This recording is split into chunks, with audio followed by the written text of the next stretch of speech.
We've been visiting Djilpin Arts for the last 4 years as part of our Year 11 pilgrimage program, and it's a very popular program with both our students and staff. It's an amazing opportunity where our community gets to go and visit Beswick, and they are part of a cultural and arts program. It provides them with a unique opportunity of finding out more about the rich culture of Aboriginal Australians, the oldest living culture in the world. Before I went, I didn't have much exposure to the culture at all, but when I got there, they really taught me a lot, and I really got an understanding of what their culture was about. I think the reason why I really wanted to go on it is because it's the land that I live on, and it's a land that I can relate to most. But I think that just knowing what's going on in our country and what's going on within our people that live with us and stuff like that is really important.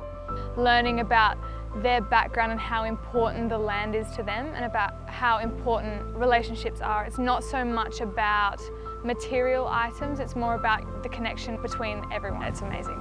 I just learned so much about the Indigenous culture of that particular region, and I didn't realise how ignorant I was, even with just thinking that all Aboriginal artwork was about dot painting, but each region has their own specific style of painting. So I learnt about the artwork, the Dreamtime stories that they have and how they differ to some that I'd heard when I was little. Here, the cultures are so different for Indigenous people, and the stigma around them is so different.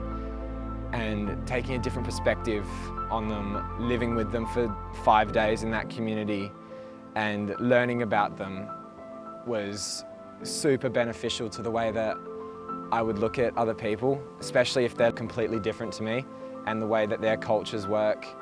And you can apply it to not just Indigenous people, but say Asian cultures. In China or in Japan, their cultures may be completely different and their customs may be completely different, and some might be completely ludicrous to you, but it's their way of life, and people need to respect that instead of saying, no, this is how we live, this is how you should live. Their actual exposure really provides them with an opportunity to open their own minds, open their hearts, and to challenge any stereotypes that they might have, or indeed at least stereotypes that they're certainly aware of, which is the broader Australia. It provides them with their own knowledge to be able to move forward in that spirit of reconciliation. It's a partnership that we're really proud of, and we know that we will still continue to visit Djilpin, and delighted to be able to do so.